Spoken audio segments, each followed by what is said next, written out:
하나님의 말씀은 베드로전서 1장 3절과 4절 말씀입니다. 우리 주 예수 그리스도의 아버지 하나님을 찬송하리로다. 그의 많으신 긍휼대로 예수 그리스도를 죽은 자 가운데서 부활하게 하심으로 말미암아 우리를 거듭나게 하사 산 소망이 있게 하시고 썩지 않고 더럽지 않고 쇠하지 아니하는 유업을 있게 하시나니 곧 너희를 위하여 하늘에 간직하신 것이라. 아멘. 일반적으로 사람들의 삶을 여러 가지 기준에 의하여 다양한 말로 다양하게 나눌 수 있습니다. 그러나 가장 대표적으로 나눌 수 있는 것이 그 사람이 과연 지금 잘 살고 있는가, 잘 살지 못하고 있는가 하는 간단한 기준이 있기도 합니다. 이러한 기준을 삼는 것은 많은 것들이 있을 수 있겠지만 무엇보다도 중요한 것은 그 사람이 잘 사느냐, 그 사람이 잘 살지 못하냐 하는 것은 그 사람이 미래에 어떠한 소망을 가지고 있느냐, 그리고 그 소망을 향하여 잘 달려가고 있느냐, 그렇지 않느냐를 가지고 이야기할 수 있습니다. 사람들이 살다 보면 때로는 소망을 잃어버릴 때도 있지만 그 소망이 생각나서 그것을 통하여 그것을 이루기 위하여 다시 넘어졌던 사람이 일어나고 앉아있던 사람이 일어나서 다시 그 길을 걸어가는 것을 우리는 볼 수 있습니다. 그러나 소망이 없는 사람들은 넘어지면 거기서 그것으로 끝이고 앉으면 그것으로 끝인 경우가 많이 있습니다. 이러한 소망에 대하여 오늘 본문에서는 유업이라고 이야기를 하고 있습니다. 신앙인들이 과연 그 사람이 신앙생활을 제대로 잘 하고 있는지, 그 사람이 신앙생활을 제대로 하고 있지 않는지 여러 가지로 그 사람을 우리가 살펴볼 수는 있습니다.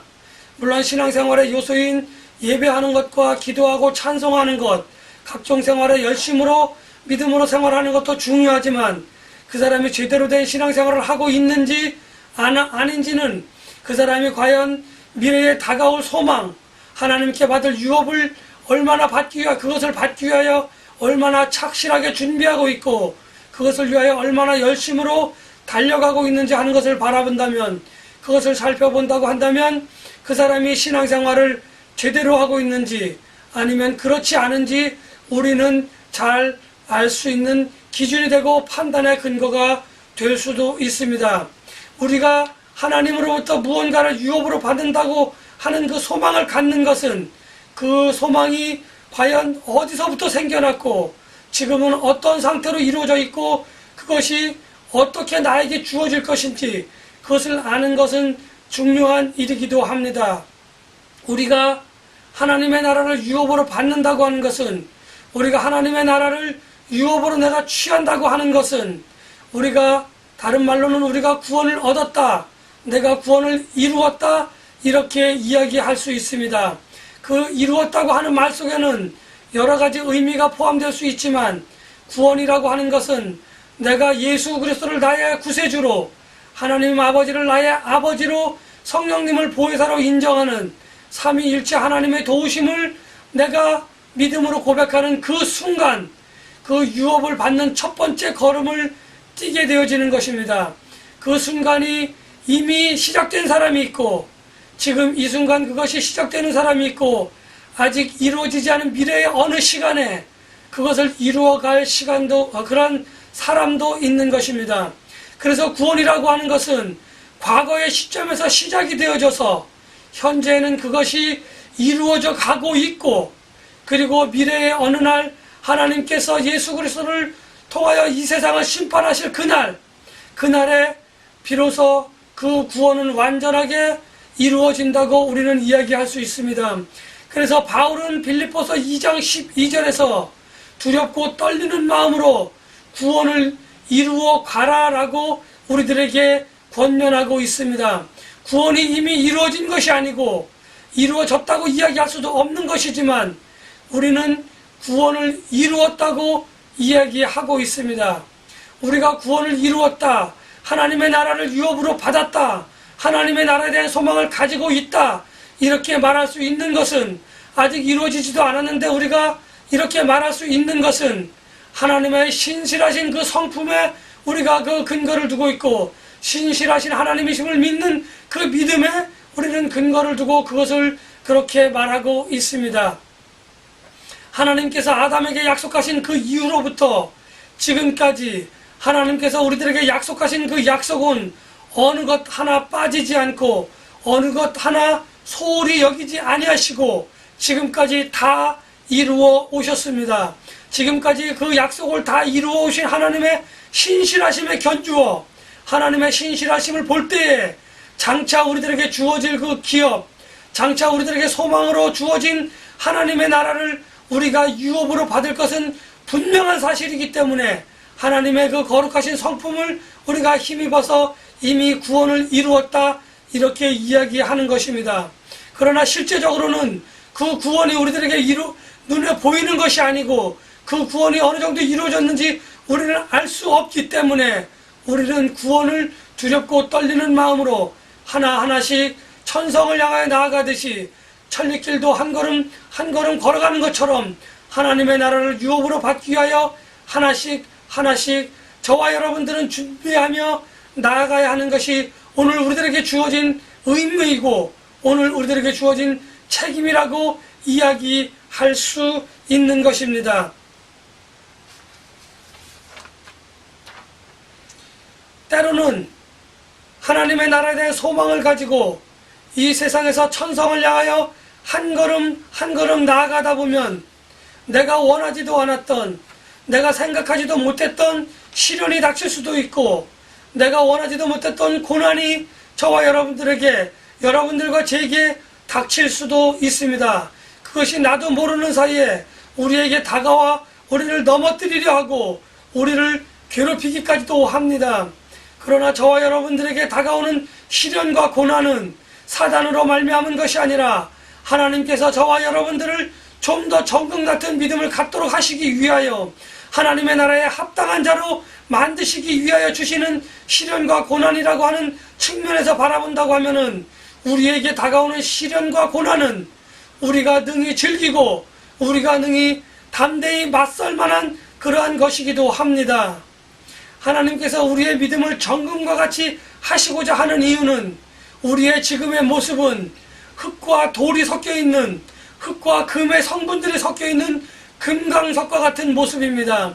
그래서 하나님의 나라에서 해같이 빛날 수 없고 하나님의 뜻을 위하여 우리가 무언가를 행할 수 없다고 하는 것을 우리는 잘 알고 자신을 돌아볼 줄 알아야 합니다. 그래서 하나님께서는 그 흙과 돌이 섞여있는 그곳에서 금을 정제하기 위하여 그 돌을 깨뜨리시기도 하고 그것을 용광로에 녹여서 불순물들을 제거하며 금의 성분을 빼내기도 합니다. 1차적으로 빼냅니다. 2차적으로 빼냅니다. 아니 수없이 많은 N번의 차례를 거쳐서 우리들을 정금과 같이 하시려는 하나님의 그러한 시련과 고난은 오늘 우리들에게 주는 커다란 교훈입니다.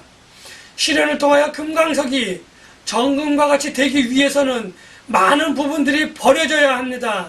우리들의 삶 가운데에서 하나님의 나라에 합당치 못한 많은 부분들은 우리가 이미 내 몸에서 버려진 것이 있는가 하면 아직도 버려지지 아니한 것이 있다고 한다면 우리는 하나님의 나라에 합당한 자가 되기 위하여 하나님의 나라를 유업으로 받기 위하여 고통을 인내하며 아픔을 인내하며 그것을 버려야만 합니다.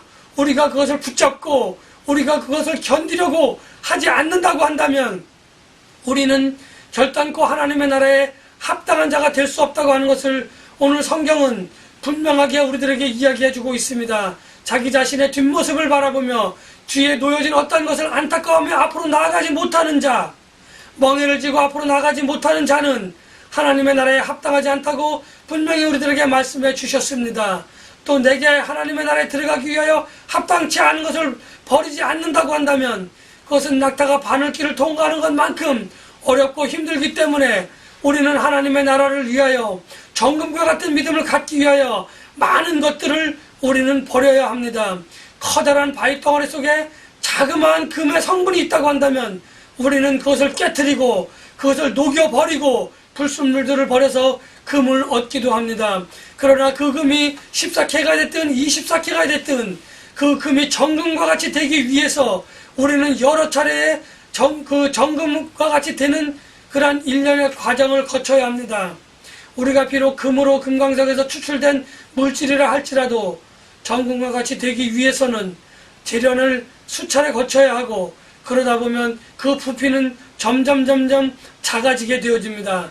마침내 내가 가진 모든 것을 내려놓고 내가 가진 모든 것을 내가 포기했을 때 우리는 비로소 하나님의 나라에 합당한 자가 될 수 있다고 하는 것을 성경은 하나님의 말씀을 통하여 우리들에게 분명히 말씀해 주고 계십니다. 베드로 전후서를 쓴 베드로 사도는 오늘 베드로 전후서를 통하여 세상에 흩어진 많은 사람들에게, 많은 믿음의 신앙인들에게 이야기합니다. 너희가 흩어져 있을지라도, 너희가 함께 있지 못할지라도, 너희들이 혼자 있는 것 같지만 너희들이 믿음을 가지고 있다고 한다면 너희들이 썩지 아니할 그 소망을 가져라.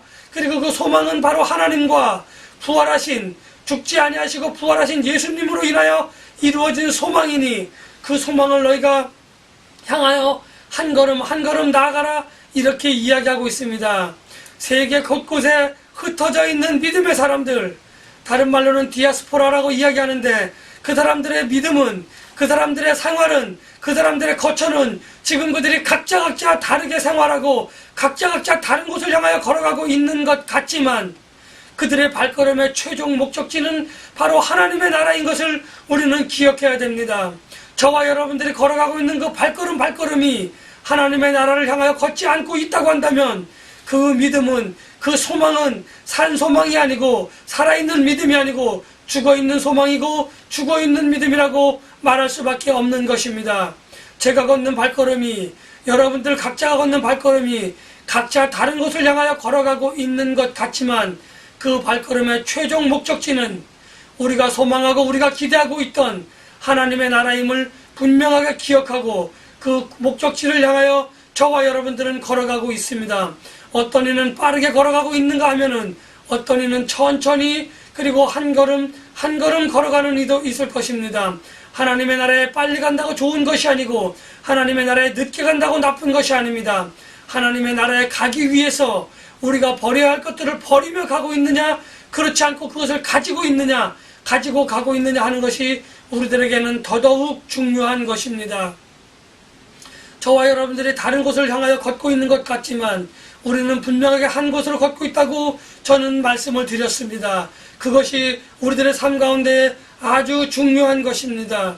우리들은 세상을 향하여 이리 걷고 저리 걷고 그렇게 방황하며 걷는 것 같아서 사람들이 볼 때에는 불쌍하고 어리석어 보이지만, 지금은 그들이 웃고 우리가 슬피 우는 것 같지만, 하나님께서 마지막 심판 때 천사장의 나팔소리와 함께 재림하실 때에 모든 잠자던 자들이 일어나고 그들과 함께 우리가 일어나서 하나님 앞에서 심판을 받을 때에 과연 웃는 사람은 누구일까 생각해 본다고 하면은 우리는 지금의 시련과 지금의 고난을 능히 견딜 만한 힘을 하나님께서 주고 계심을 우리는 알 수 있습니다. 힘들고 어렵습니다. 고통스럽고 괴롭습니다. 이 고통과 이 시련을 외면하고 싶습니다. 아니, 벗어버리고 달려가고 싶습니다. 그러나 우리가 가는 이 길의 인도자는 내가 가고 있는 그 발걸음이 내 마음대로 가고 있는 것 같지만 우리를 인도해 주시는 보혜사 성령님을 따라서 나도 모르게 가고 있는 발걸음이라고 한다면 그 시련과 고난 가운데에 우리를 보호해 주시고 우리를 인도해 주시는 하나님의 음성을 들을 수만 있다고 한다면, 하나님의 은혜를 느낄 수만 있다고 한다면 지금의 시련과 지금의 고난이 고통스러운 것 같지만 그것은 아무것도 아니고 우리가 능히 넉넉하게 이길 수 있다고 하는 그러한 믿음을 우리들이 가져야만 합니다. 이 믿음 역시 우리가 하나님의 나라를 유업으로 받겠구나 하는 이 믿음 역시 우리 내가 갖는다고 해서 그것이 이루어지는 믿음이 아니고, 내가 만든 믿음, 내가 가진 믿음은 하나님이 인정해 주시는 믿음이어야 합니다. 하나님께서 은혜로 우리들에게 주시는 그 믿음, 하나님께서 선택하신 자들에게 주시는 그 믿음이어야만 우리가 하나님의 나라를 유업으로 받을 수 있다고 저는 말씀을 드립니다. 내가 믿습니다 하고 아무리 고백한다고 한들 하나님께서 그 믿음을 인정해 주시지 않는다고 한다면, 내가 버릴 것을 버리지 아니하고 취할 것을 취하지 아니하는 그 믿음을 가지고 있다고 한다면 과연 하나님께서 그 믿음을 인정해 주실까 하는 그러한 물음을 저와 여러분들은 각자의 마음속에 한번 던져볼 필요가 있다고 저는 생각을 합니다. 우리가 나에게 던진 이 믿음, 과연 하나님이 나의 믿음을 인정해 주실까? 이 믿음이 하나님 보시기에 합당한 믿음일까? 하는 질문을 스스로 해보시고 스스로 답을 내리시고 행여나 내려놓아야 할 것, 행여나 버려야 할 것이 있다고 한다면 그것을 오늘 이후로부터 버려가는 훈련을 통하여, 버려가는 순종을 통하여 하나님의 나라를 유업으로 받는 믿음을 가지시는 여러분들과 제가 되기를 예수님 앞에서 간절히 소망합니다. 예수님께서 살아계시기 때문에, 하나님께서 살아계시기 때문에 하나님의 나라는 썩지 아니할 것입니다. 하나님의 나라는 융성하면 융성했지 오히려 쇠퇴하거나 오히려 그것이 망하는 일은 더더군다나 없을 것이라고 오늘 예수님께서는 우리들에게 말씀해 주셨습니다. 이러한 하나님의 나라를 소망으로 갖기를 원하십니까? 이러한 나라를 들어가기를 원하십니까? 유업으로 받기를 원하십니까? 내려놓을 것 내려놓으시고 취해야 될 것, 하나님께서 주시는 것들, 내가 버려야 할 것들은 버리시는 그러한 여러분들이 되었으면 좋겠다는 생각을 오늘 말씀을 준비하면서 간단하게 생각해 보았습니다. 참으로 우리의 믿음의 생활은 어려울 수도 있고 우리의 믿음의 생활은 고통스러울 수도 있지만 그것을 보호하시고 인내하시는 하나님의 은혜를 생각한다고 한다면 우리는 능히 이겨낼 수 있습니다. 저와 여러분들이 이 시간 생각해 보시기를 바랍니다. 과연 내가 하나님의 나라를 유업으로 받을 수 있는 자격을 갖춘 사람인가 아닌가 하는 질문을 스스로에게 이 시간 이후로 한번 던져보시고 하나님과의 1:1 인격적인 만남을 통하여 내가 하나님과의 관계에서 무엇이 불필요한 것인지 무엇이 더 필요한 것인지 생각해 보시는 여러분들이 되었으면 좋겠다는 생각을 합니다. 우리들이 하나님의 나라를 향하여 걸어가는 그 발걸음 순탄하지만은 않습니다. 때로는 폭풍이 몰려옵니다. 때로는 우리가 상상도 못할 어려움이 닥쳐오기도 합니다. 그러나 이것은 하나님께서 다 우리를 정금과 같게 하시겠다고 하시는 하나님의 의지로, 하나님의 섭리로 다 우리들에게 닥쳐오는 곳이라고 하는 것을 우리가 믿음으로 알기만 한다면 그것 또한 넉넉히 이겨낼 힘을 주시는 하나님에게 우리가 감사하며 하나님의 은혜에 감사할 수 있고 그리고 하나님께 영광을 돌려드릴 수 있는 저와 여러분들이 될 수 있다고 저는 분명하게 믿습니다. 우리가 구원을 통하여, 우리가 믿음을 통하여 하나님의 나라를 유업으로 받겠다고 하지만 그 유업은 아직 감추어져 있어, 아직 안개 속에 있어서 우리는 그것을 잘 알 수 없고 분명하게 볼 수 없습니다. 그러나 분명한 것은 그 하나님의 마지막 약속이 이루어질 때 그때 우리는 그것을 분명하게 두 눈으로 그리고 그것을 우리는 바라볼 수 있다고 하는 그 믿음, 그것이 우리들에게 소망으로 있다고만 한다면 우리는 보이지 않는 그것을 움켜잡을 수 있다고 하는 그 믿음을 가질 수만 있다고 한다면 우리는 이 시련과 고통을 이겨나고 버릴 것은 버릴 수 있는 그러한 믿음을 소유할 것이라고 저는 분명하게 이야기합니다. 그리고 그 소망은 시련과 고통을 우리로 하여금 견뎌낼 수 있는 힘의 원천이고 힘의 근거가 될 수 있다고 저는 여러분들에게 말씀을 드리고 싶습니다. 하나님의 보호하심과 인도하심을 통하여 시련과 고난을 이겨내고 하나님의 나라를 소망으로 두고 마지막 날에 하나님의 나라를 유업으로 받으시는 저와 여러분들이 되시기를 예수님의 이름으로 간절히 축복하며 기원합니다. 기도하시겠습니다. 하나님 감사합니다. 시련과 인내 가운데, 시련과 고통 가운데에도 우리들에게 하나님의 나라를 유업으로 받을 수 있는 소망을 주시며 그 소망으로 인하여 시련과 고난을 이겨내며 하나님의 나라에 합당한 자로 거듭날 수 있도록 인도하여 주심을 참으로 감사를 드립니다. 앞을 향하여 나아가게 하시되 보호하시며 인도하시는 하나님의 은혜를 깨닫고 하나님 저희들이 주저앉지 않게 하여 주시고 넘어졌을지라도 주의 손을 붙잡고 일어날 수 있는 힘을 허락하여 주시옵소서. 예수님의 이름으로 감사하며 기도합니다. 아멘.